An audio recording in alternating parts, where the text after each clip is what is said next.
Good evening. Good evening. Thanks for your talk. Do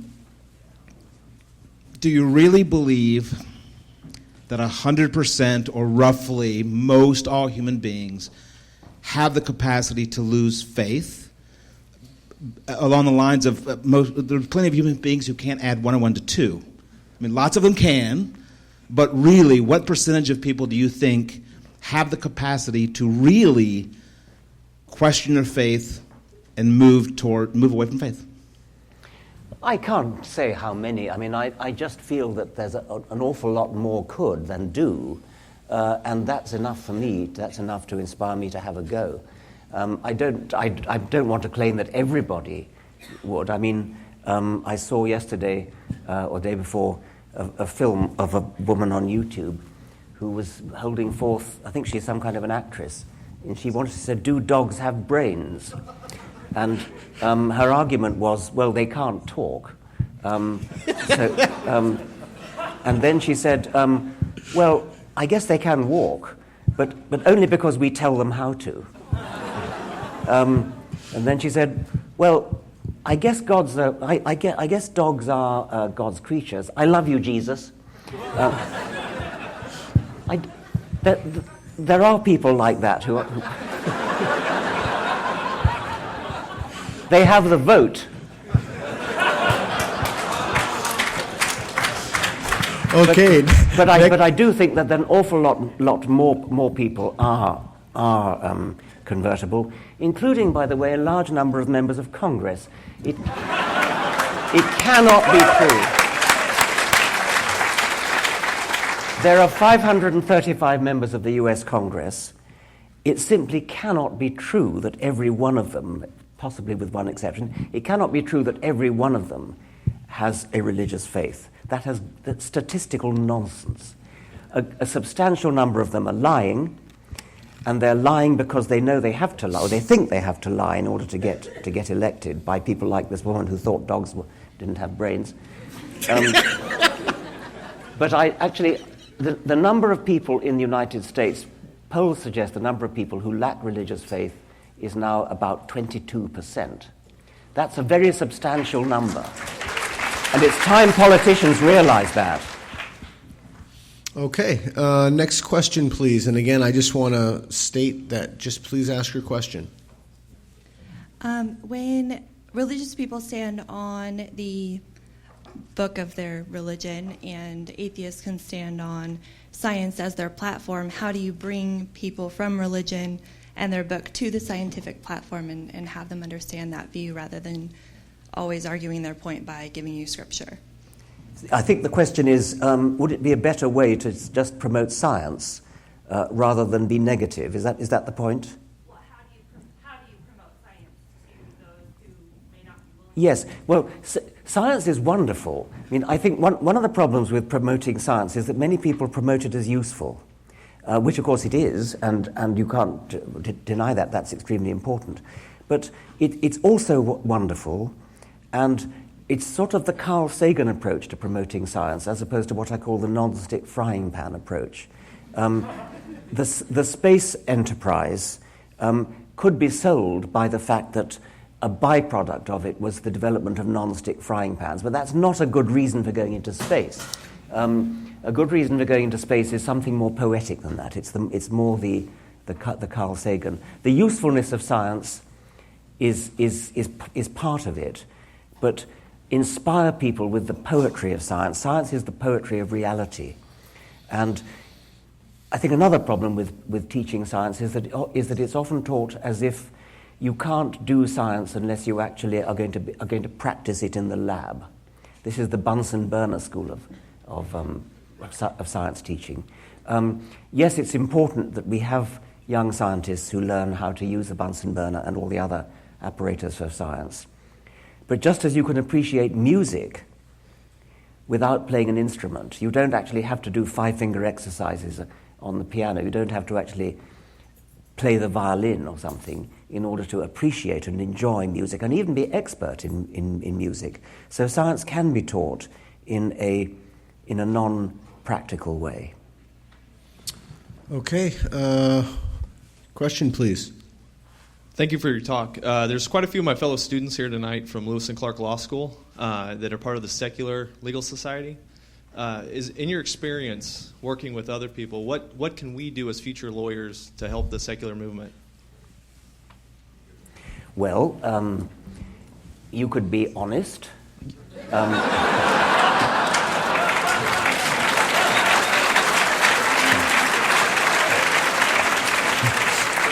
As all the best lawyers are, there are some of my best friends are lawyers.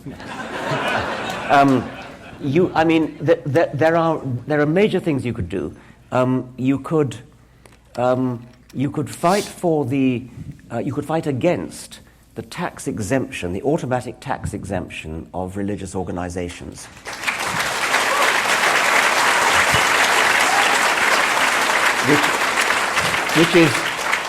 Which is a scandal in both Britain and America. It's true that certainly in Britain, if you want to get charitable status for that means tax exempt status for your charity, all you have to do is be religious, be a church of some sort, and you go through like a breeze, not a problem. I set up a foundation, and it took me 2 years to get it given charitable tax exempt status for promoting reason and science. And I got a letter from the British Charity Commission, which is the body that decides this. And the letter said, please inform us how science benefits humanity. In America, you get tax-exempt status simply if you call yourself reverend. May I invite everybody in this room to define themselves as a reverend and apply for tax-exempt status. And everybody in the country should do it and kill this once and for all. It's an absolute nonsense that this happens. Next question, where are we? Who has the mic? Could you stand up, please? Yes, Thank you. So I was wondering, the DSM makes an exception for religious visualizations as not being hallucinations. And so, psychology is a field that's steeped in science. I'm wondering, how can we rid psychology of that sort of cancerous ideology? I didn't quite understand. Did you use an abbreviation? For the DSM, the Diagnostics... What's DSM? Diagnostic Statistics Manual. It's what the psychologists use to make diagnoses for mental illness. I don't know about that, obviously, or I wouldn't have queried it. So this is a diagnostic test for what? It's a manual. It's what psychologists use. I'll give you. May I answer this question? Yes, please do. Yeah. Chapter 9 of my book. It's right there. A manual for creating atheists. We must remove the exemption for if somebody is suffering from a delusion and they happen to share that with other people and they put this moniker or this tag on it called religion, they're granted an exception. And so in my book, I detail exactly how we can. That's the number one thing that we can do to help to fight the faith virus. Next question. Could you please stand up? You talk about promoting science versus denigrating religion, which I understand is probably a more useful tact. But given religion's moral transgressions, shouldn't we be taking a stronger arm against religious activities versus more, so science is good, pointing out, wouldn't it be more beneficial to point out how religion is bad, is hurtful? I suppose you should take a strong stand where religion actively interferes with other people's lives. You probably shouldn't go in and interfere with people's right to be religious. But I should have thought you'd be right to go in and to stop people interfering in other people's lives. So if a religion, well, the example of the Florida school that I told you about, where a religious parent actually interfered in the education of other children, that's something we should fight intensely. I would like to see more consciousness of the rights of children, not to be indoctrinated, not to be manipulated just because their parents happen to belong to a certain religion. I I don't think I want to have sort of police swooping in to, seize children and take them away from their parents. But I do think it would be nice if we all had our consciousness raised about, and the consciousness raising is a feminist slogan, which is very, the feminists did brilliant consciousness raising. So that without anything dictatorial, they made us realize when we use sexist language, for example. We should realize when we use religionist language, when we, for example, label children with the religion of their parents. It should be not a criminal offense to call a 4-year-old child a Catholic child, but it should be something that makes everybody wince when they hear.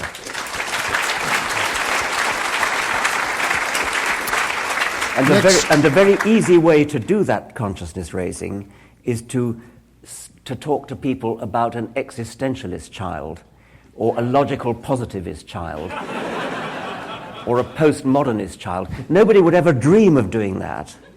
And yet all of us, quite happily listen to people talking about, Catholic child, Muslim child. There is no such thing as a Catholic child or a Muslim child. There is a child of Catholic parents and a child of Muslim parents. It's consciousness raising, not dictatorial swooping in and making illegal. You shouldn't make it illegal to talk about a Catholic child. You just make people ashamed to talk about a Catholic child. Next question, please. Hey, earlier you mentioned something about evolution being obviously the correct thing, and there was some laughter, and you asked why, and we said America. And it's kind of well known that in a way we're the laughing stock of the rest of the civilized world as far as being behind and saying, evolution is science, period. So what's your question? Sorry. I apologize.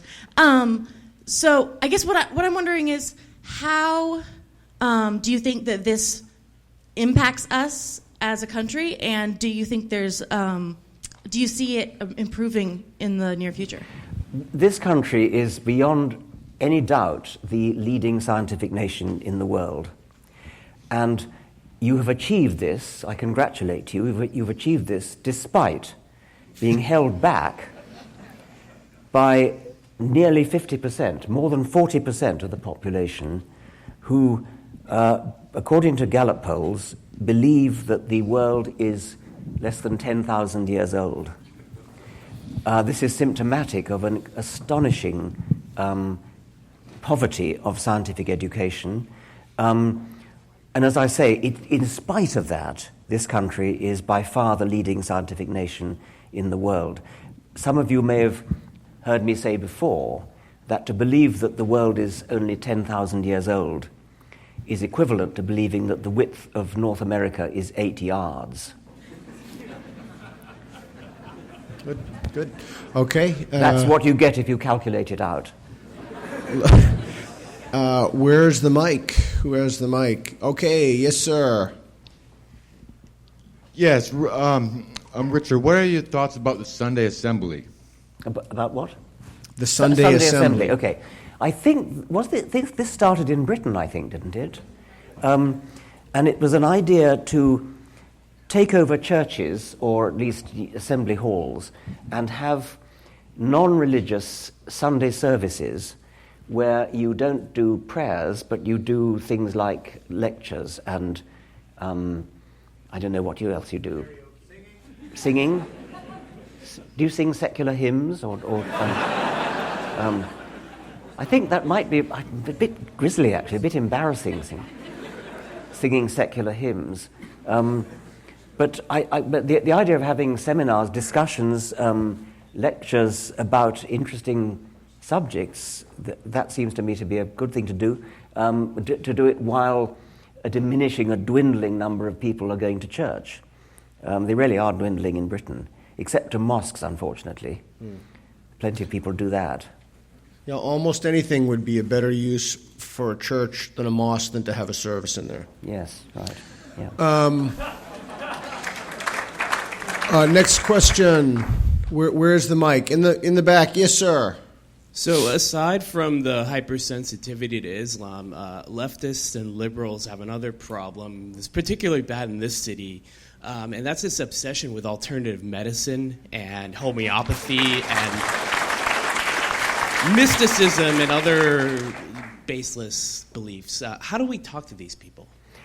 Well,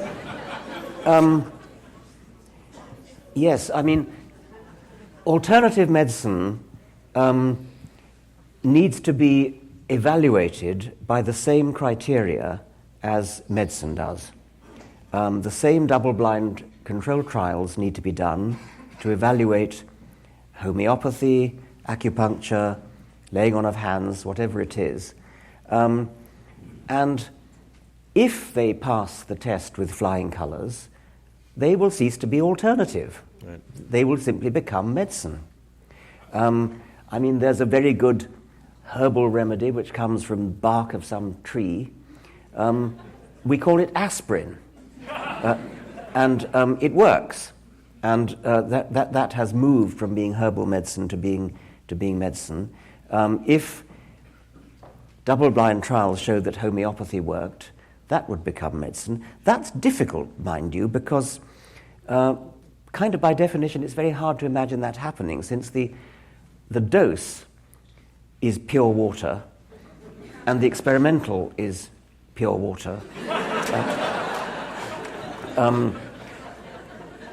It's hard to imagine that a double-blind trial ever could produce a result. They do have a get-out there. They say, well, although there's not a trace left of the active molecule in the water. By the way, James Randi has a lovely calculation. Because, you know, they dilute and dilute and dilute and dilute, and they have this belief that the more you dilute, the better it gets. And James Randi calculated that for some of the most allegedly effective homeopathic remedies, there is one molecule of the active substance in a volume of water equal to the volume of the solar system. Well, the get-out is that they say, well, it doesn't matter that there are no molecules there because water has a memory. And by shaking the water up, originally with a reasonable quantity of molecules, and then diluting it, every time you shake it, you sort of potentize the memory of the water. Now, if that were true, the discoverer of it, the homeopath who discovered it, would win not only the Nobel Prize for medicine, but the Nobel Prize for physics, because this would be a brand new physical principle which physicists are utterly ignorant about at present. It would be a fabulous discovery. Because of this, homeopaths all over the world are beavering away doing double-blind trials to try to win the Nobel Prize for physics. Like hell they are.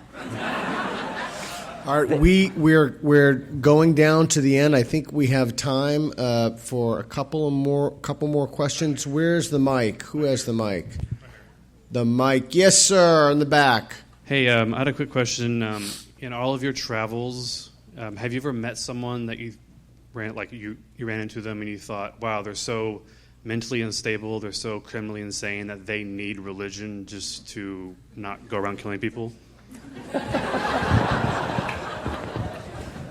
I have met. I was once on a radio talk show. Quite often I'm actually. And I get these rather interesting call-ins. I got one from Texas, and he said, I won't try and do the accent. He said, if I didn't believe in God, I would go straight out and murder my neighbor. And I said, I don't think, no, surely you wouldn't. And he said, yes, I would. I think it's Herb Silverman, when he meets somebody who says something like that, he says, well, I don't think I want to know you anymore. If the only thing that's stopping you killing, stealing, raping is your belief in that God will punish you, you're just not the kind of person I want to know. I think perhaps that's the nearest I can get to answering your question. All right, where's the mic? Where are we with the mic? Yes, young lady. Yeah, thank you for coming, Mr. Dawkins. I appreciate your existence. I do. I'm asking the big question of what's your hope? What do you see as being our hope for the future so that we can hang on to some while we're having these arguments. Don't our students ask great questions? Portland State, right on. Yeah, that's right. Well, I suppose I hope for a world which is in which everybody is rational and believes things only when there is evidence in favor of them, and does not believe things because of tradition, authority, scripture, revelation, but only because of evidence.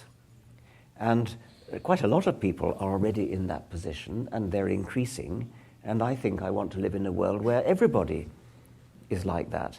It's more of a hope than an expectation at present, but I think things are moving in the right direction, and let's all try and make it happen. Excellent. Last one. We have time for one more. Yes, sir. Thank you. As someone who reasons so strongly, I'm curious, why do you feel so strongly or seem to feel so strongly about Wilson's turn on inclusive fitness? Oh, gosh. Do you want that at the very last? I was just going to, the moment he said that, I said, wow, I was saying, wow, we have time for one more after that. I mean, I can do it, but it takes 10 minutes. I mean, I don't think it's sensible to try to this is a fairly esoteric biological question, which I'm very interested in.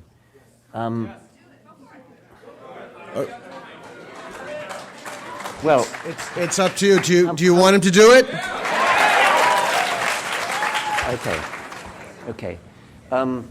The theory of inclusive fitness is due to W.D. Hamilton in 1964, and he argued that because genes are shared by collateral kin as well as by lineal kin, cousins and siblings and nephews and nieces, as well as by children and grandchildren, any gene which causes an individual to behave altruistically towards any relative has a chance of being passed on because it is shared, statistically speaking, by that relative, provided that the benefits and costs are favorable. Specifically, RB has to be greater than C, where R is the coefficient of relatedness, which is an index of the number of genes shared. B is the benefit to the beneficiary of the altruism, and C is the cost to the altruist. Now, this principle that Hamilton discovered is actually inherent in the neo-Darwinian synthesis. It follows logically, mathematically, inevitably from the neo-Darwinian synthesis of the 1930s, which all modern biologists accept. You cannot disagree, you cannot say, I don't believe in inclusive fitness, unless you disbelieve in evolution altogether. If you're an evolutionist at all, which Wilson is, this is Edward Wilson, E.O. Wilson, one of the most distinguished living biologists. Wilson is a Darwinian. He accepts the modern synthesis, but he now wants to reject his earlier acceptance of inclusive fitness because he doesn't see direct evidence for it in the animals which were the sort of poster boys for inclusive fitness, namely the social insects.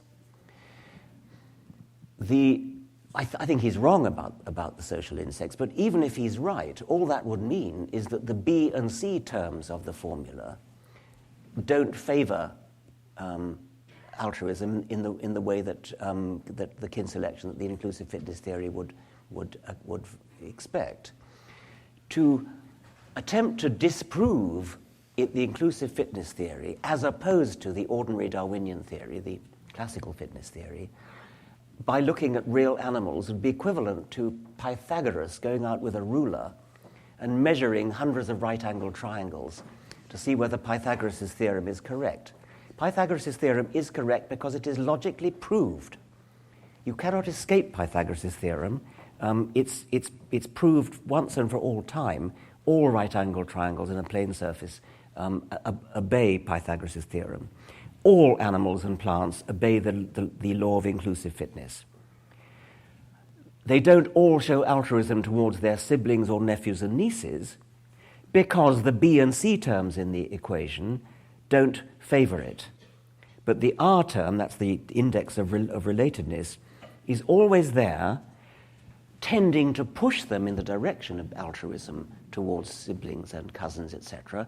But it only actually shows itself if the B and C terms of the equation, which are economic parameters of the ecology of the animal concerned, they have to be favorable as well. So Wilson and his colleague Novak and another colleague wrote a paper. It was published in Nature, in which Wilson sort of took back his earlier enthusiastic acceptance of inclusive fitness. This paper, I mean, I don't like talking in terms of numbers of scientists. We don't do science democratically, but nevertheless, it's worth mentioning that I think more than 100 reputable biologists in the field signed a joint paper dissenting from the Wilson view. He's on his own. He's a great man, but he's on his own.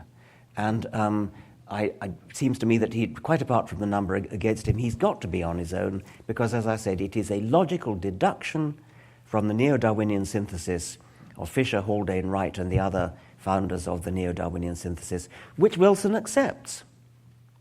Nothing more to say.